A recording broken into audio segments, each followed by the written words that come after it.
Hello, everybody. Well, when I say everybody, we have like one person in the room at the moment. So let's see if anyone is actually going to show up for this. At the moment, we've got one person, but no one's chatting. So, no, people are coming in. People are arriving. Simon's here. Hey up, Simon. Red Bean B, hello. People are starting to filter in to the room. So, I'm going to give it about 5 minutes before we start the unboxing because I want people to filter in so they can see it. But this morning at about 10:30, I got a knock at the door and this arrived. I've taken it out of the bag I've taken out the bag that had my address on it. And I opened the box to check what it was, so I know it is the Bonestone and Earthflesh tarot.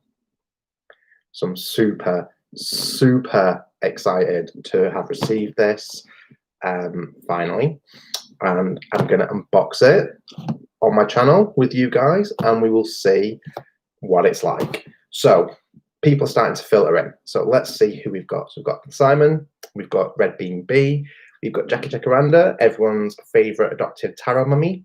We have Spitfire Cat. Hello. Hello to everyone that's here. So, B, you're excited. I'm excited. So to give you some context, and I checked my emails, I purchased this deck on the 24th of April, 2018. That's when I purchased it, the date that the transaction went through. Oh, Butterfly's here. Hello, Butterfly. Hello, Crystal. Hi, Becca. Yes, so on the 24th of April, 2018, I handed over my money for this deck. I paid £66.47 for this deck, and I've been waiting since the 24th of April 2018 to get it. It's the longest time I've ever waited for a deck. And is it the most money I've spent on a deck? Yes, Jackie, 2018 is when I purchased this, April 2018. Simon paid over £70 for his.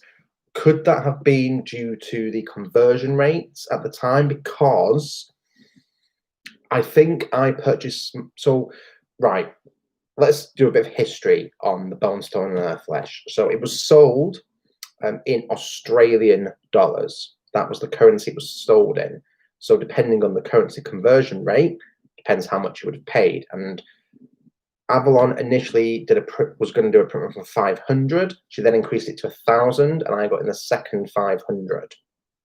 And I know during that time between the first 500 going for sale and the second 500 going for sale, the value of the Australian dollar plummeted. So maybe, Simon, that's why you ended up paying over £70 for it, and I paid just under £67 for it due to the drop in the Australian dollar. You were in the second 500 as well. Was I in the second 500 or the first?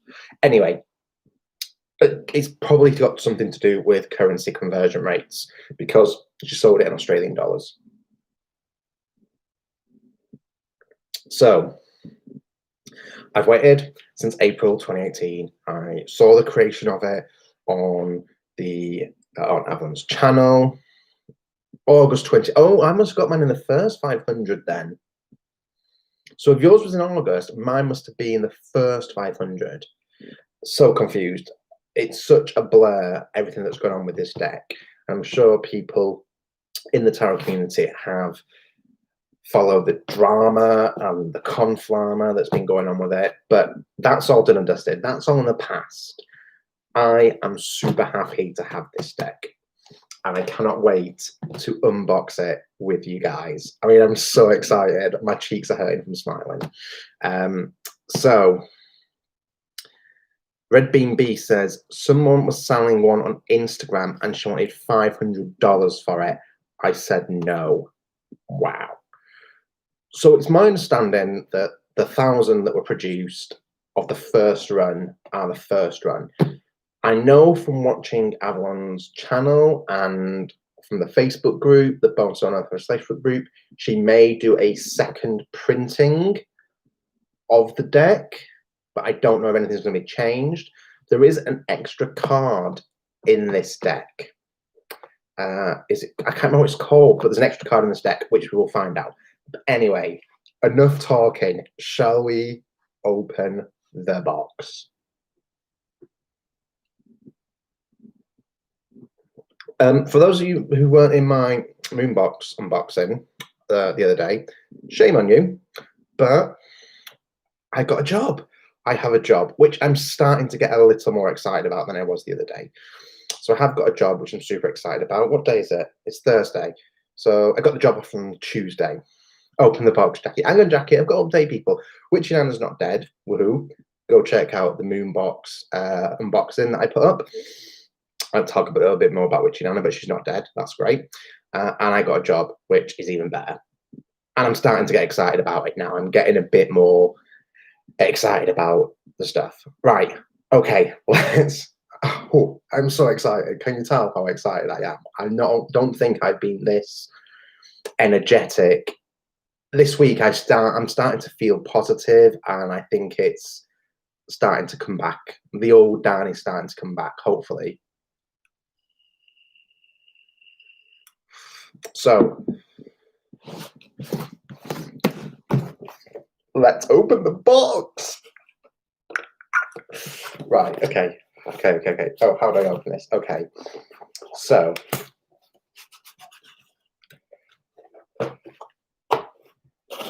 here we have the box with all these red wormies. So let's look under this. Oh, wow, it's packaged really well. I've got to say, this packaging is lovely. I don't know what I'm going to do with all these red wormies, but I'll do something with them. Loads of packaging, and then it's wrapped up in bubble wrap. Oh my God, I can see the title. Oh, thanks, Jackie. I haven't really done anything today. I just got dressed. Let's open it up.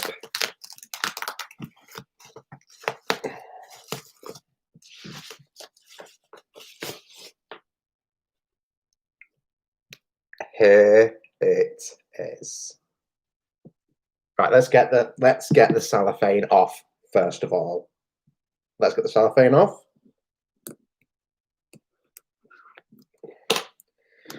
Let's see how. Right. Oh, the box feels lovely. It's like a lovely box. Here is the box. It's lovely and matte. That is Bonestone and Earthflesh Tarot by Avalon Cameron. Artwork by Anna Turian. I can't remember what card that is. But the back of the box, and it's like a clamshell box, and it's got the cutouts for your thumb. So on the back of the box, you've got 8 cards. 7 cards on the back end. So that's the backing of the card. I know that's the full card. So, John, I'm going to read it. I'm going to read it because I'm so excited. This unboxing could go on for a good 45 minutes. Hashtag sorry, not sorry. But yeah. So it says, step into the primeval world of the Bonestone and Earthflesh Tarot. Glimpse through the looking glass at a time bursting with sacred divine landscapes and enduring narratives. Here you will meet and journey with the hero, villain, lover, and warrior. Those who are sovereign and those who, whether by choice or circumstance, suffer to a bitter end. This is a world between a world, a place of discovery, redemption, damnation, and explosive self-realizations. Right, let's get into it.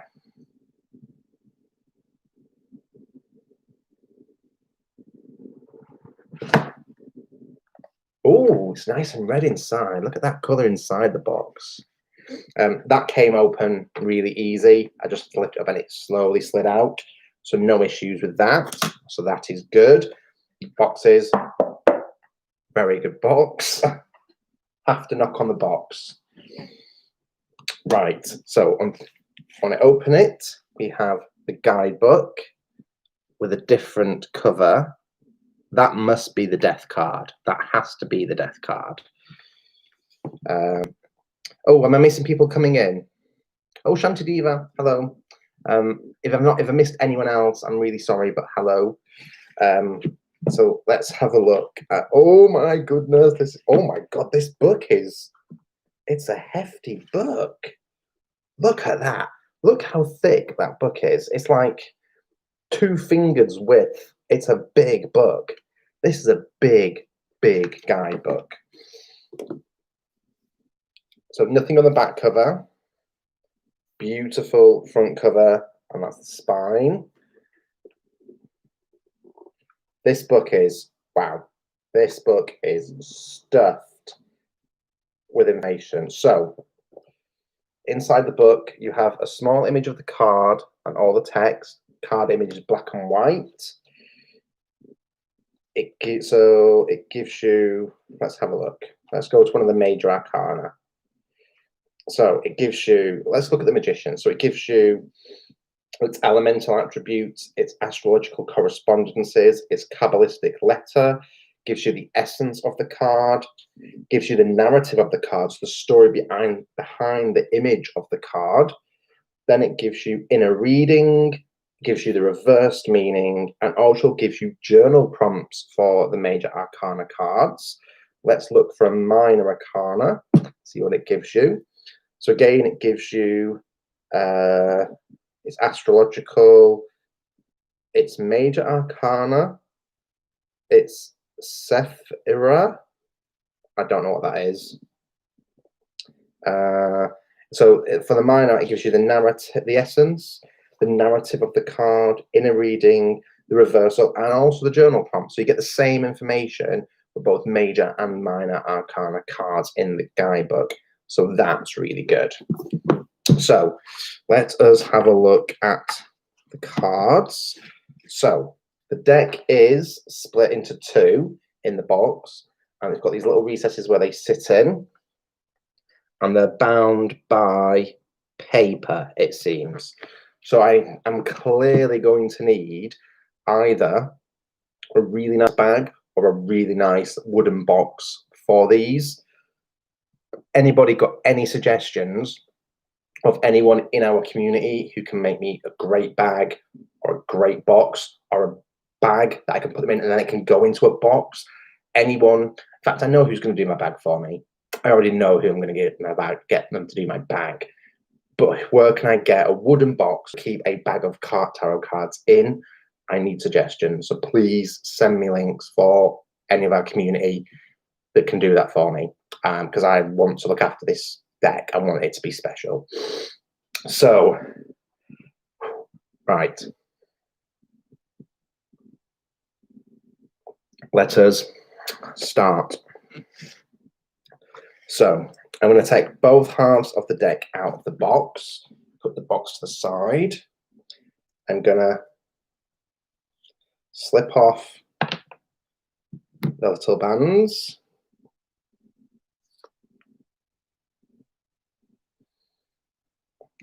Okay, this deck is a big deck.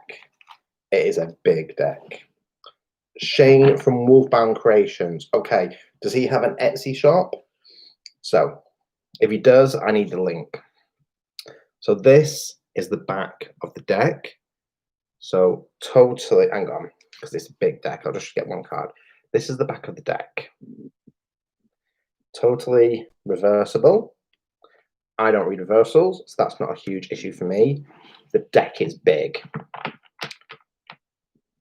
So this is how fat the deck is.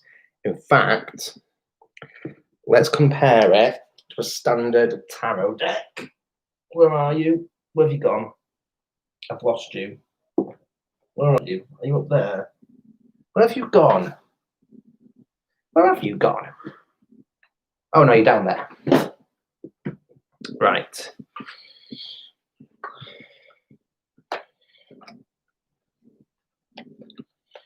Two seconds. I'm just going to compare it to a standard tarot deck. So, this is standard tarot deck, the the Centennial edition of the Rider-Waite-Smith. And you can see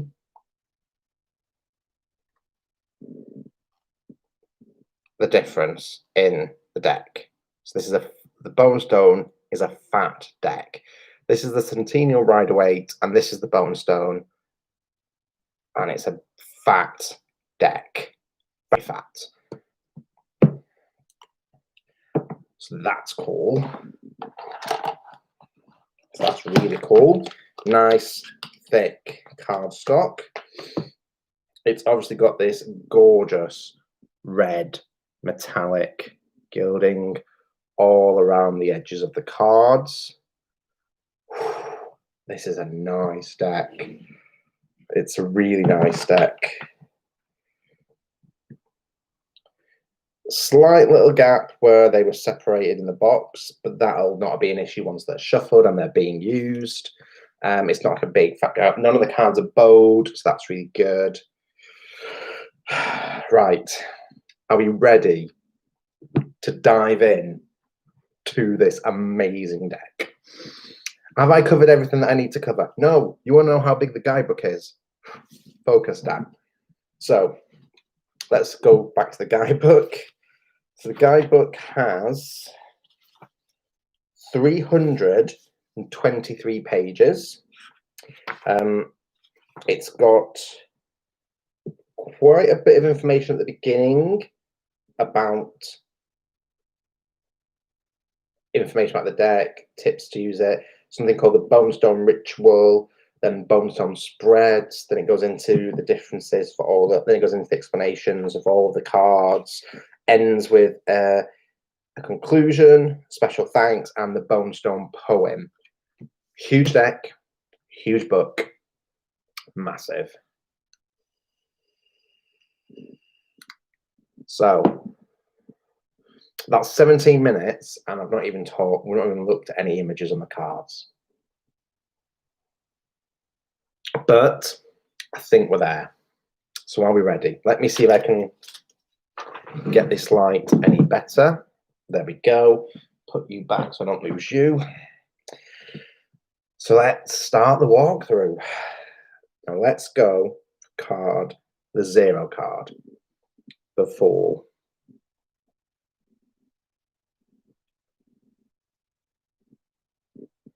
The amount of detail on these cards. So you can see that she is looking into a portal in a tree. Got a spider at the top. Got a fairy or a fey creature. Is that another fey creature up there? The tree has a face on. 400 GSM cardstock. This card is just stunning. There are 2 fey folk on it. But look at that. Just look at that card. I mean, let's get some light a bit closer.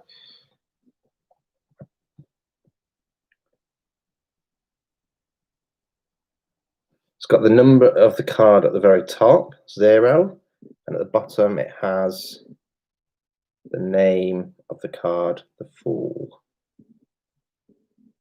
So this is the Fool card.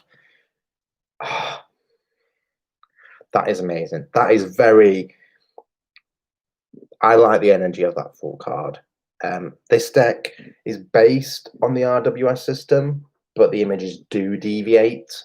Like, it's great. Now this, the Magician, I love the Magician card. It's such a good card.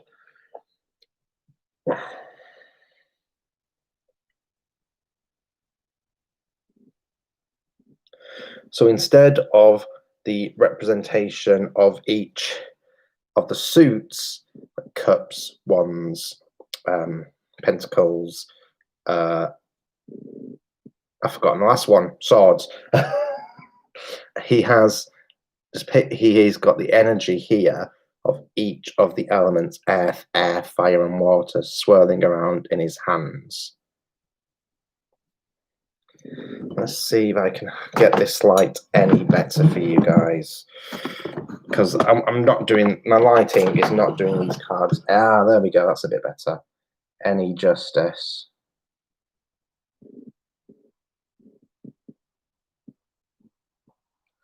Behind him is his books and his potions. There's a raven there, or some sort of bird there on his shoulder, and here he's got his hands with all the energy that he's manipulating and manifesting.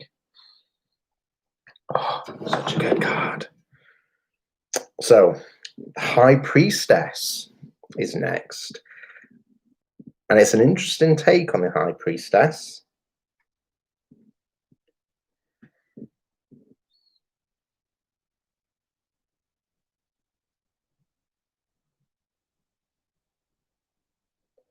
So we have the black and the white, which would normally be the pillars.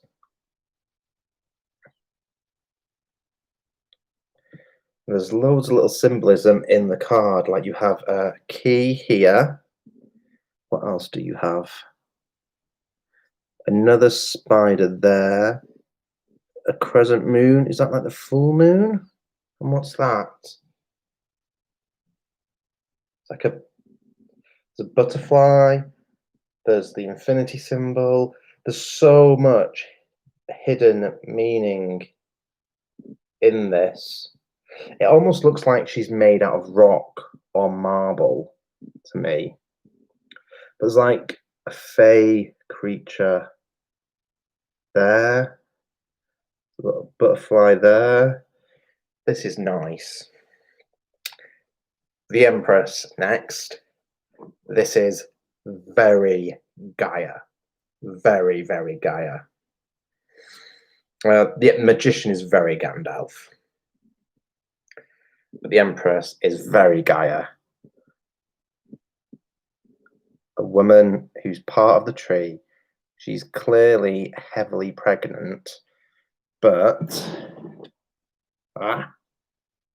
you've got all the fruits here.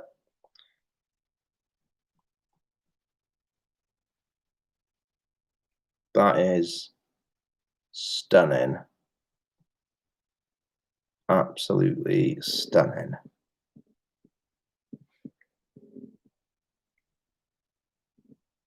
Oh, I like this. This is amazing already. So, the Emperor, he is very... It's almost Lord of the Rings. Almost Lord of the Rings, this one. It's... He's almost very elven or elfish. And the guy behind him looks like it's like Legolas and Gimli from Lord of the Rings. That's what I'm getting from this card. But this is the Emperor. He's clearly a warrior in this. But I'd want to know the meaning of the guy behind him. Like, why do we have that guy? Almost looks like, oh, there's two people behind him. So there's one there. And there's one there, and they look almost ethereal and ghost-like, but there's blood on the floor from his axe, so he's clearly just fought something. That's very interesting. I'm going to have to read about this and the story. I like the fact that each card, it explains the story behind it. The ancestors behind him, yes, Spitfire, exactly. That must be what it is. This is really good. There's going to be so much. I'm liking the fact Crystal loved that she's part of the tree. Yes, I think Crystal's a few seconds behind, because if she's still on the Empress card, we're now on the Emperor card. Poor Crystal, she'll catch up. But yeah, I love the fact that there's going to be the story, the narrative of the card. It explains it in the book because there's so much to read into these cards. From an intuitive point of view, you could pick out so much on these cards. They're really, really good. The detail in them. Anna's artwork is just mind-blowing. She is such a talented artist. I have the Oracle of Echoes that I bought a couple of years ago to try and pair with this deck. I don't even think it's going to need an Oracle with it because, well, I mean, we're only at we're only at the Hierophant, and I'm still blown away. So the Hierophant is, and okay, we're going through the cards, and I think I can't remember. I think there's going to be representation. I know that there's been a hot topic recently about decks representing people, but the Hierophant is such a wise old woman. Such a wise old woman is the Hierophant in this deck. I mean, it's almost like she's a medicine woman. That really lined face that has all this wisdom and has seen everything that's come before her. I like the fact that the Hierophant is female. I really like that fact. I know a lot of people have issues with the typical Hierophant image. But yeah, look at that. Card is still called the Hierophant, but look at her face. Above there's an owl. There's a rune. Where is it? There on the tree. She's got a necklace around her neck, braids in her hair. She's got silver hair. Oh, there's runes all over the trees. I don't know if you can see on this side. There's runes all over the trees. So like there and there. Ah, nice. Really nice. This is such a cool deck. This is such a cool deck. Oh no, Crystal's having technical issues. I might need to reload. She froze for a sec, but don't want to miss anything. Well, while she's reloading, I'm gonna have a drink and have a quick vape to hopefully allow people to catch up.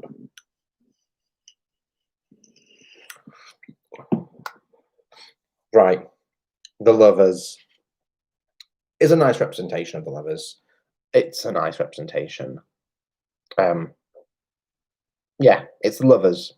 It's not a card I'm hugely enamored with. I like decks that give you multiple Lovers, where you can pick whether you want 2 males, 2 females, male and female, or things like that. I'd prefer options for my Lovers card, but it's a nice Lovers card. I don't really have much to say about the Lovers card. It's just a nice card. It shows the essence of the Lovers. Oh, the Chariot. So before I show the Chariot, smoke in Love is Intangible. Yeah, that is really nice. That is really a nice touch. So my card for this year is the Chariot. And for me, especially this year, the Chariot energy has been going for it, whipping the horses, making them move forward, holding on tight, keeping on the path, making sure you've got control so you don't fly off in every direction. That's why my year has been. I've had to have massive amounts of control this year. The Chariot is definitely my card for this year, which I pulled at the beginning of the year. And I'm learning more about this Chariot energy, that sometimes you have to slow it down, sometimes you have to speed up, but you always have to be in control. The Chariot card in this deck is beautiful, but for me, it doesn't show that speed, that control, and that possibility of losing control when you're. Does that make sense? Yeah, that should make sense. It's a beautiful card, though. It's like a person of Romany origin leading her horse and cart. So I'm going to have to read about why this image. I mean, it's a beautiful image with the traditional Romany caravan, the horse, and the clothes that she's wearing. It's a beautiful, beautiful image. But I'm going to have to read about why that choice was made for that image. Does that make sense? I don't seem that for me it doesn't embody the chariot energy that I have come to know with the chariot card this year. Yeah, Jackie, it does feel more like plodding, and for me, that's not the chariot card. Chariot card is a lot faster, but I have to read about the card, find out what story is behind the narrative of the card, and that will hopefully explain the choice in that image, because I can't remember. Strength is interesting as well. Strength is very interesting. Our traditional strength is, that dominance over another animal, typically the lion, holding open the mouth of the lion, asserting your dominance, your strength, your power. This is a much less aggressive take on strength, I suppose. Look at me being really knowledgeable about, because I don't really talk much about tarot on my channel. I don't really go deep diving into the decks, really, because other people do. And I think I always forget just how much I know. But for me, this is a different, more calmer take on the strength card. You have got somebody in a meditative pose, what looks to be like on a block of stone, and there are 4 animals around her. You have an elephant, a snake, a panther, and I think that's a bear. And I suppose each of those animals represents strength in their own individual way. They all have their own inner strength, and they all manifest their strength in a different way. And it looks quite it looks quite chaotic around the person who's centered. So yeah, it's all about about strength within inside her. And I suppose depending on where you pull this card, you could pull out the strength from the different animals depending on what you needed from the reading. So yeah, it's a really interesting take on strength, but I can see it. I can see that. Now, Simon's favorite card. Simon's favorite card is the Hermit. And I think you're going to love it, Simon.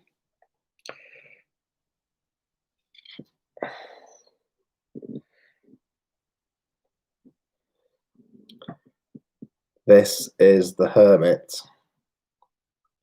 This woman, alone in her cave, the cave paintings behind her. She's got what appears to be a constellation in her hand, as if she's manifesting a constellation. So instead of that typical lantern, she has the fire that she has created to light the way, but she's manifesting this constellation, the starlight, which could be another thing to light the way. It's interesting. I want to know if that constellation is actually a particular constellation. And above her, I don't know whether it's the shadows, almost like the shadows that have been cast, is like this hawk or a bird of prey.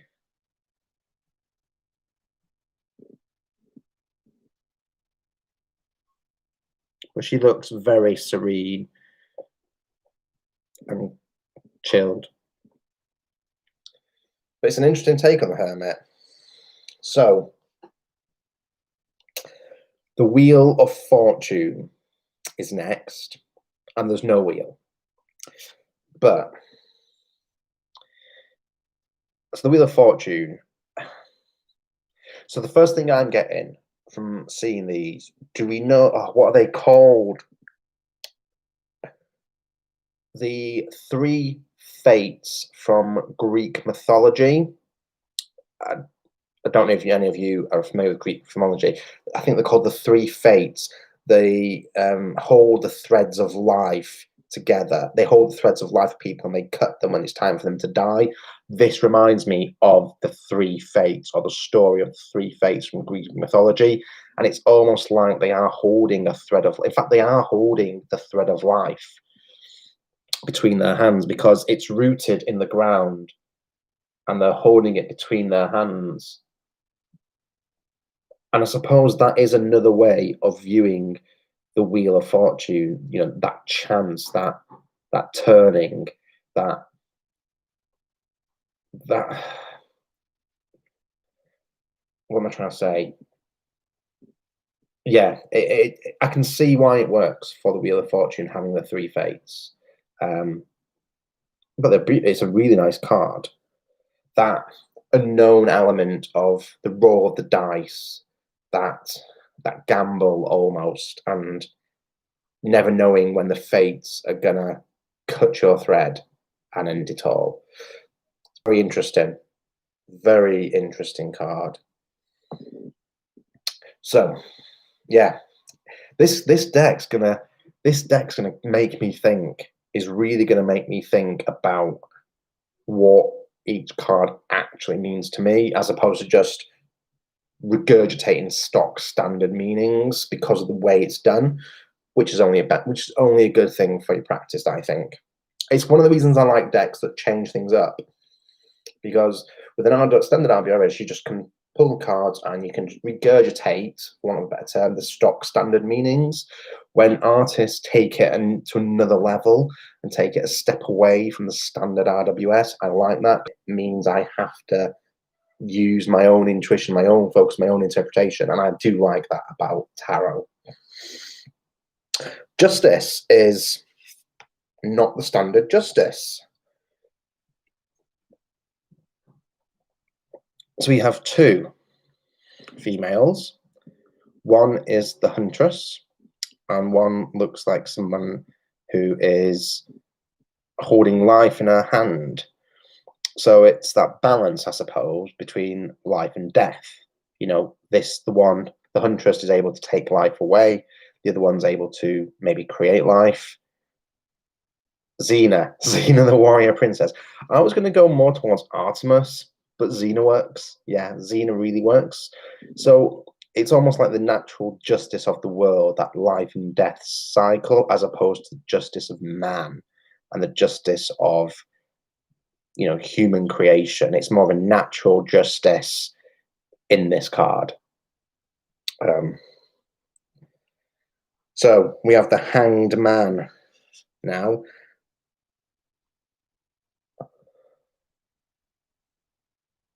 His hands are bound. He only has one eye. We don't see the rest of him, and we don't see where he's hanging from.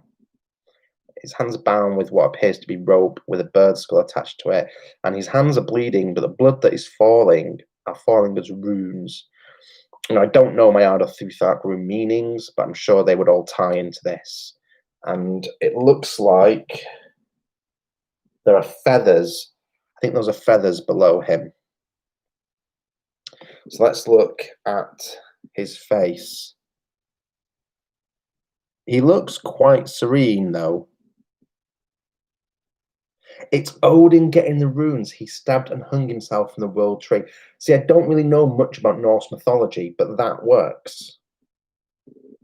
Okay, Butterfly. Thank you. There's so much in this deck. I mean, it seems like we had the Medicine Woman for the Hierophant. We've now got Odin as the Hangman. There's the three fates. It's taken from loads of different places, but it doesn't feel jarring in its style, if that makes sense. Okay, I've seen the death card, and it's not the card that was on the cover of the book.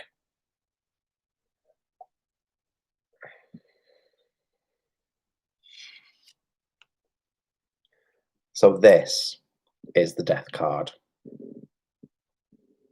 We have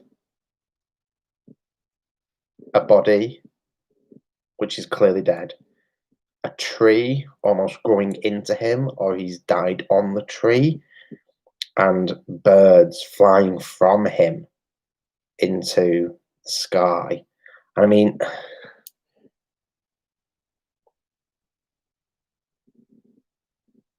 it's not as visceral as I was expecting it to be, but there's so much symbolism in this deck. Look at the roots of the trees. You've got symbols in the roots of the trees that must mean something.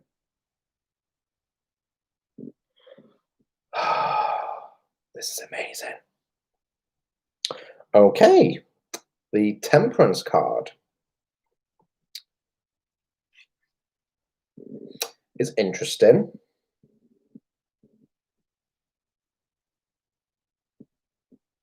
It's an hourglass. And at the top of the hourglass is water.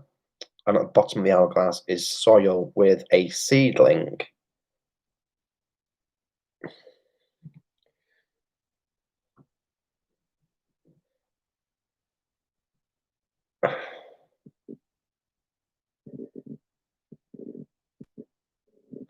I'm struggling with this one. I don't see its relevance. I'm trying to look at it and I don't see. I'm struggling. First one I've come up against struggle. I mean, we have the standard Temperance card has the water in the vessels that she's pouring from one to the other. Shall I cheat and look in the book, see what it says? Because unless someone else wants to give their insight into what they think, how this relates to the Temperance card. Right, Jackie says yes. We're cheating, we're looking in the book. First one I've come up to where I've gone, can't really see. Right. Let's have a look.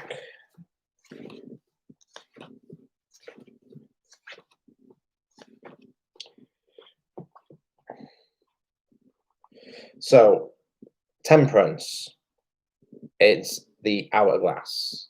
The elemental attributes fire, and it says here, the essence of the card is alchemy, synthesis, refinement, attuning, fusion, melding, self-realization.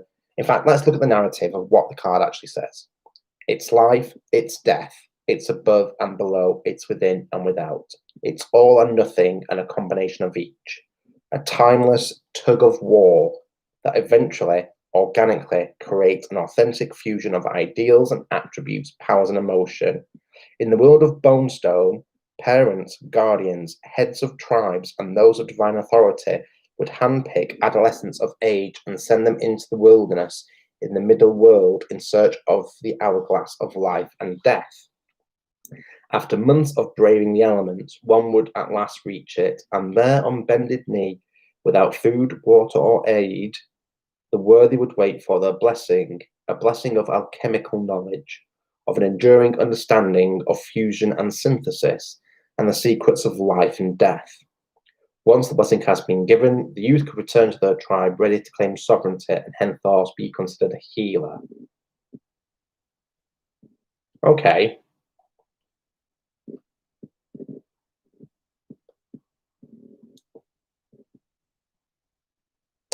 That's going to be a card to work with, because I'm not...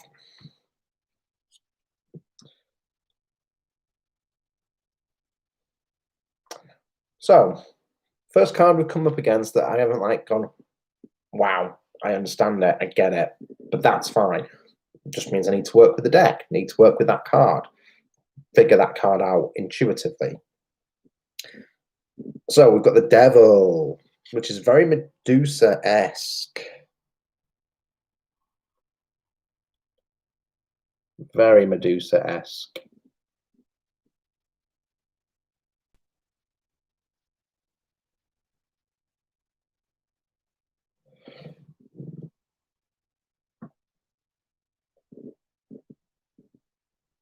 She's holding in her hand, because it looks like it's a she.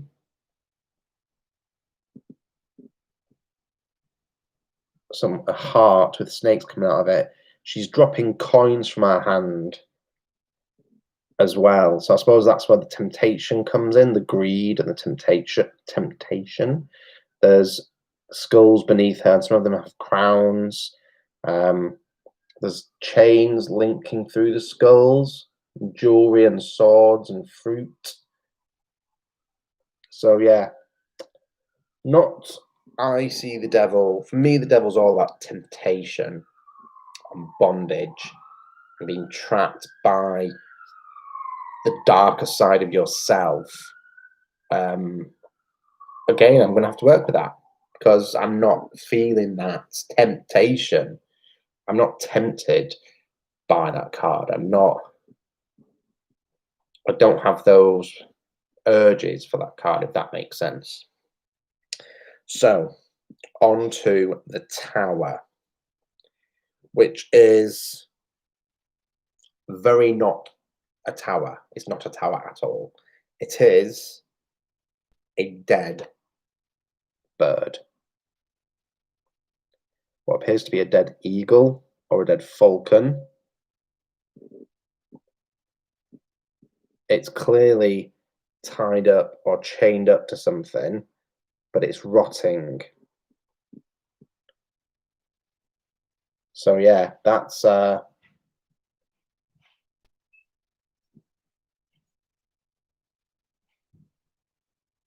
I can see the destruction in it, like, you know, the rotting, the body's being destroyed, but it's not that tower moment. Again, I'm going to have to work with this card, read about this card, find out what the story behind this card is to really get with the meaning. Right, so on to the Star.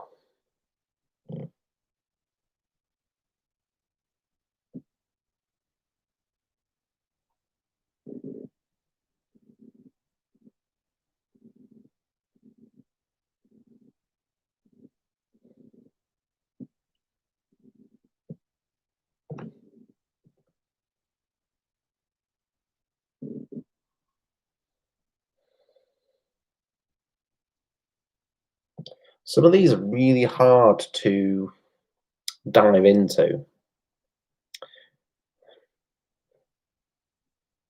So we've got this person who, with their arms and their chest outstretched, and coming out of that chest is a bird, a similar bird to the one that was in the Tower card, and the light from his chest as well, which could potentially be the star or the energy of the star.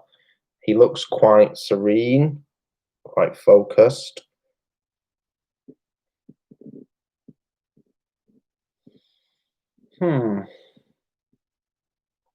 Maybe because it's such a departure from the standard RWS system, you really have to deep dive into it.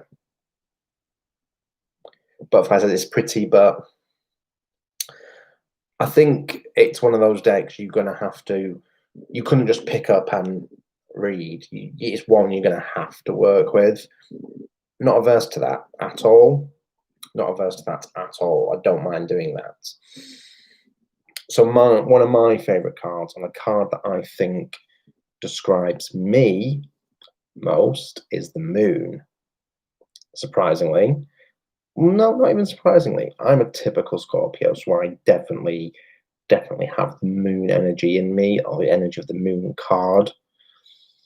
Hope after destruction, possibly, because the Star after the Tower is about that progression, that story. So the Moon for me is about concealment and the darker side of us, which I think it's almost like not lying, but like having a mask over your personality and secrets and forbidden knowledge and things like that. And I think as a typical Scorpio, I definitely relate to the Moon card. And also, probably because of when my birthday falls, being so close to the veil, I also feel like I relate to the Moon card a lot. So the standard imagery from the Moon card that I understand and know isn't there. We have the Moon, obviously, and she is in water. But the dog and the wolf, or the two canines, and the crayfish or the shrimp or the lobster is not there, and the towers aren't there. You have this woman who is looking up at the Moon, and she has got, what is it coming out of her hands? was like twigs almost stuck in her, or are they butterflies?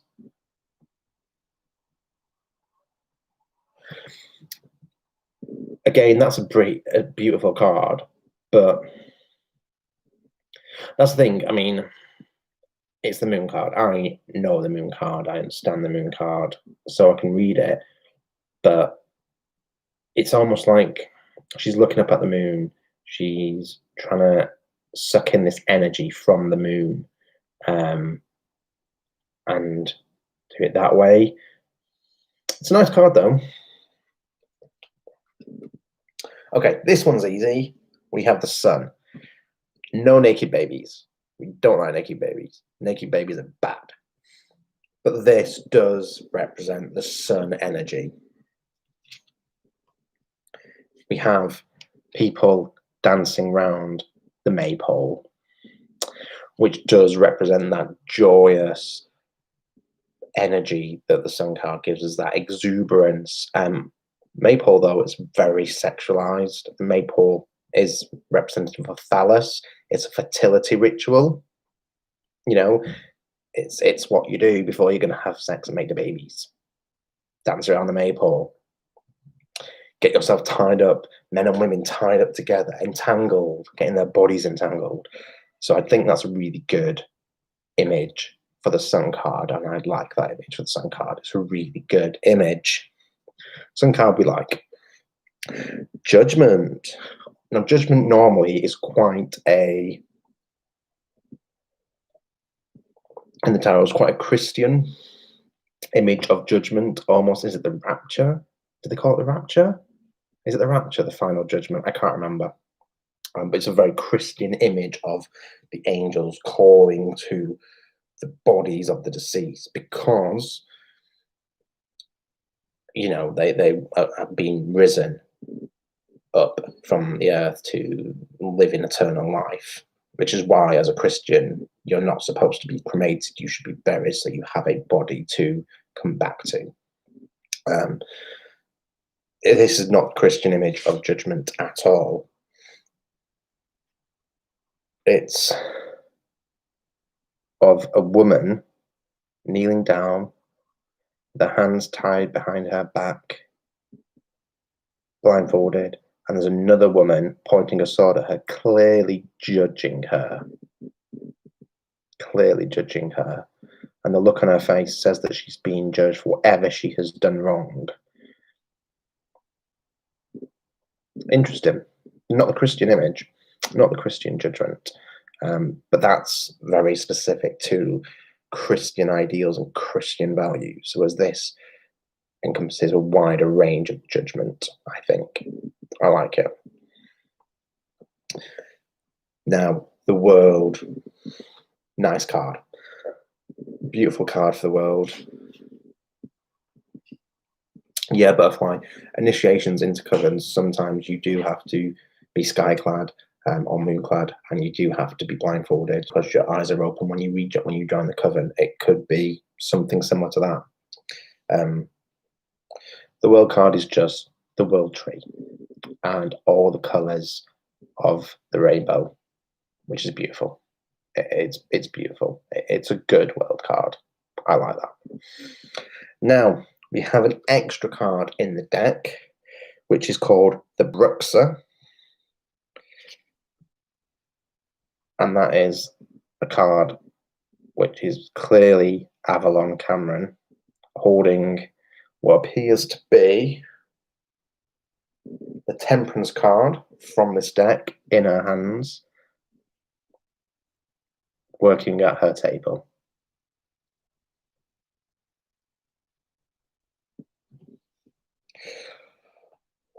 Wow, okay, that was the major arcana. That was the major arcana that we've gone through. I've still got the whole of the minor to do. I'm going to have to flip through the minor because I've got stuff to do at 8 o'clock. I've got 5 minutes and I've not even done the minor arcana. But that's the major. So it's spelled Bruxa, the Bruxa.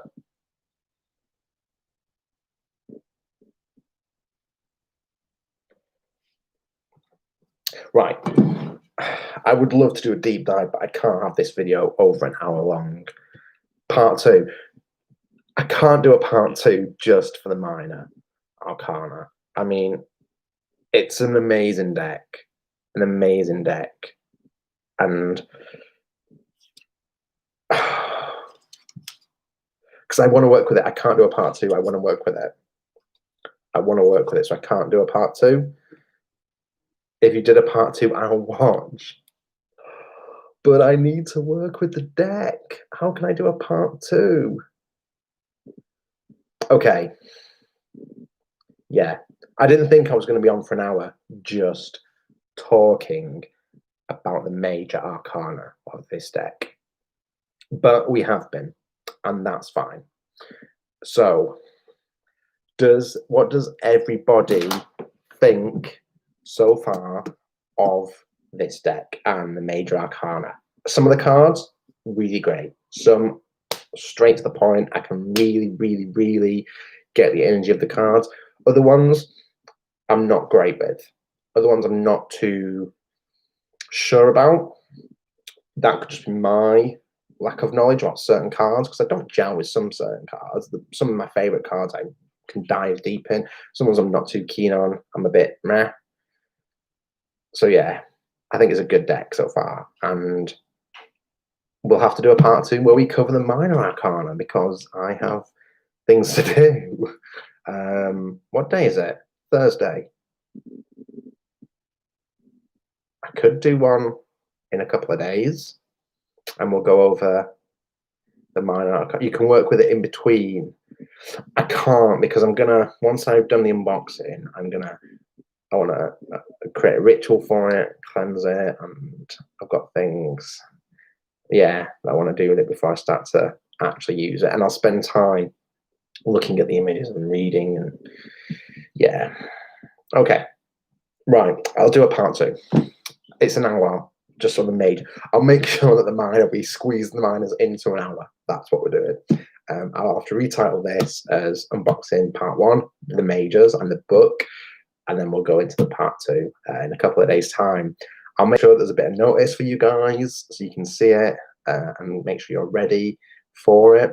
So yeah, join me in a couple of days when I find the time to go through the minor arcana of the Bonestone and Earthflesh tarot. I'm super excited. Like, it's a great deck so far. Few cards I'm not 100% on, but that's fine. I just means I have to work with them. So yeah, in that case, I will let you all go, guys. I will see you all in the next part, and we'll dive into the minors, which will be just as good, I am sure. So yeah, amazing. Anyway, have a lovely evening, and I'll speak to you all very, very soon. Bye-bye.